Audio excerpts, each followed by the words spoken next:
After Messi and Ronaldo dominated the game for 15 years, there seemed to be a scarcity of a worthy Ballon d'Or winner. It got so bad that last year voters settled for Rodri, who scored 9 times in 12 months and contributed 14 assists in an entire season. Are we going to see another Rodri d'Or this year, or is he truly a worthy Ballon d'Or winner? Unlike last year, this season produced multiple Ballon d'Or candidates, and on top of the list is Romelu Lukaku. That was supposed to be a joke. Now let's get to business. Now to the real number one, Lamine Yamal. The 17-year-old could be on his way to become the youngest Ballon d'Or winner in history. His performance last season had already made him the most valued player in the world at 200 million euros.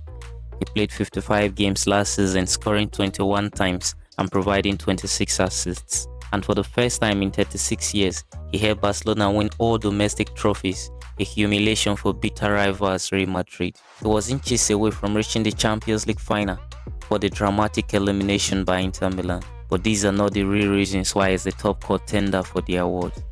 His style of play, the runs, the assists, and his trademark goal from outside the box makes him arguably the best there is.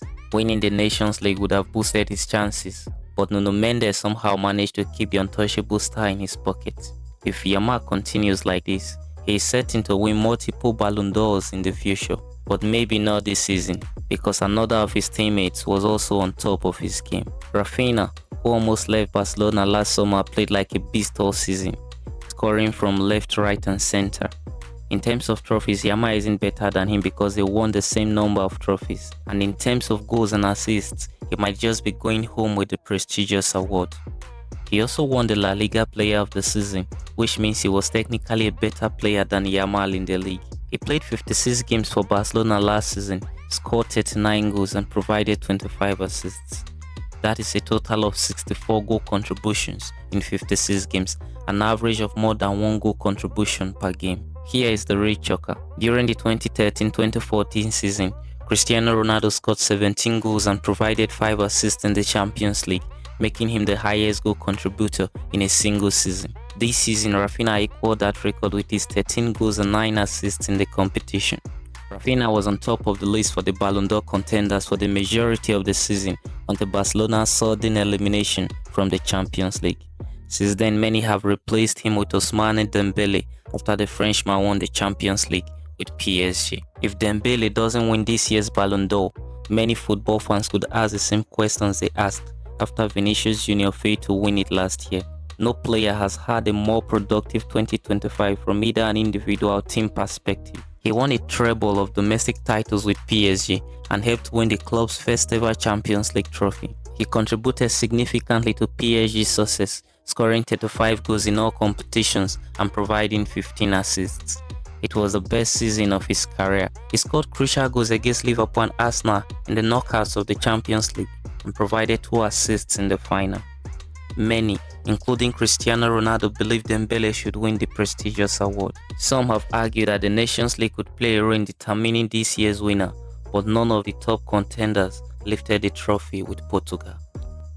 But if the award is to be given based on trophies, then Kvaratskhelia should be the rightful winner. He won all the trophies with PSG and the Serie A with Napoli, having played the first half of the season with the Italian giants. His silent work rate and important goals could have earned him the award if not for the outstanding performances of the top contenders. The Georgian scored 12 goals in all competitions and provided 9 assists, including a goal in the 5-1 demolition of Inter Milan in the Champions League final. The silent worker could have won it if it were last season, but not this season.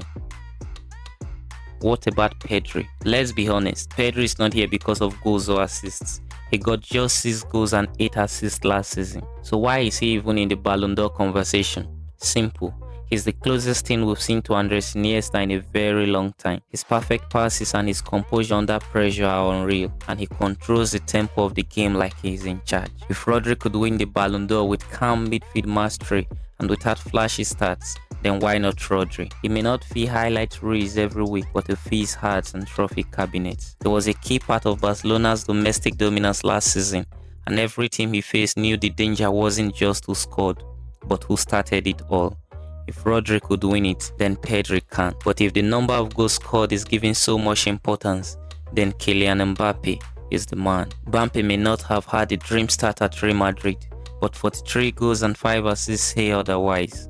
He finished his season as La Liga's top scorer and claimed the European Golden Boot, proving that even when Real Madrid struggled, he never stopped firing. His unforgettable hat-trick against Manchester City in February was the moment many believed he had truly arrived at the Bernabeu. It was fireworks, speed and swagger all in one night, a performance that screamed Ballon d'Or. But just when things looked promising, Madrid's season unraveled. They lost the Champions League crown to Arsenal, fell to Barcelona in the Copa del Rey final, and watched the league title slip away to bitter rivals Barcelona. Mbappe wants the Ballon d'Or more than anyone, but with how this season ended, he might have to settle for the golden shoe this year and plot his revenge for next season. But if he had won more trophies, he would have easily clinched the award. He's not the only one affected by an early Champions League exit. With 36 goals and 24 assists, Salah was on fire this season.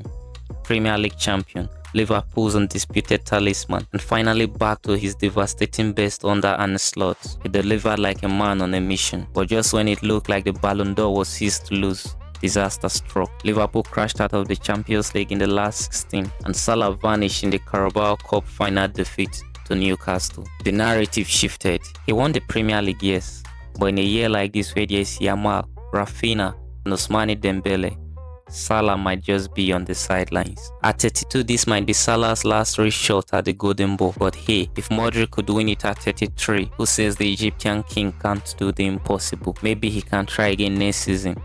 Now let's talk about the defenders on the list. Defenders really get the recognition they deserve in the Ballon d'Or's conversation, but Nuno Mendes is making it impossible to ignore him. In the 2024-2025 season, he scored 7 goals and provided 12 assists and helped PSG keep 13 clean sheets. That's more goals and assists than Pedri. And these aren't empty stats. The Champions League, Ligue 1, Copa de France, Trophy de Champions, and the UEFA Nations League with Portugal. That's a clean sweep.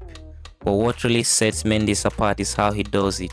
He's not just a fullback, he's a full force. His ability to run from the back line straight into the final third like a heat-stricken missile is terrifying for any opposition. He scored goals in both legs of the Champions League quarterfinal against Aston Villa as a defender, and he wasn't just tapping them in. These were full throttle charges into the box. In the Champions League against Arsenal, he not only kept Bukayo Saka quiet, but also played a vital role in the build-up to the only goal of the first leg. Against Liverpool, he held the dreaded Salah to hostage. Big players turn up in big games, and Nuno Mendes did it again and again.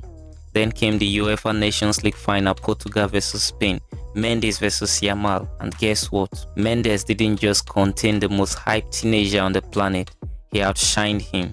He scored and assisted in the final, basically ending the match himself. Some fans joked that he deserved the Ballon d'Or just for keeping Yamal in his pocket.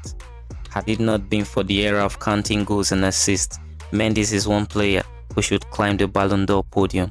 But he's not the only defender on the list. Achraf Hakimi should also be here. Every year we argue about who is the best right back in the world, but this year the debate might just be over. In 2024-2025, Hakimi dropped his season so complete, so electrifying, that even midfielders and forwards were sweating over his Ballon d'Or chances. Racked up 11 goals, 15 assists, and helped PSG keep 21 clean sheets. Yes, that's a defender doing numbers like a playmaker, while locking down his side of the pitch like a bouncer at an exclusive nightclub. He won it all: Champions League, Ligue 1, Copa de France, and the Trophy de Champions. But it's not just about the silverware, it's how he won it. In the Champions League, Hakimi didn't just show up. He scored in the quarterfinals, scored in the semis, and scored in the final. The bigger the stage, the better he played. If the Ballon d'Or really is about who dominated world football, Hakimi's name belongs rightly at the top of the list. Who among these players do you think should win the award? And which other player do you think we should include in the list? Please say in the comment.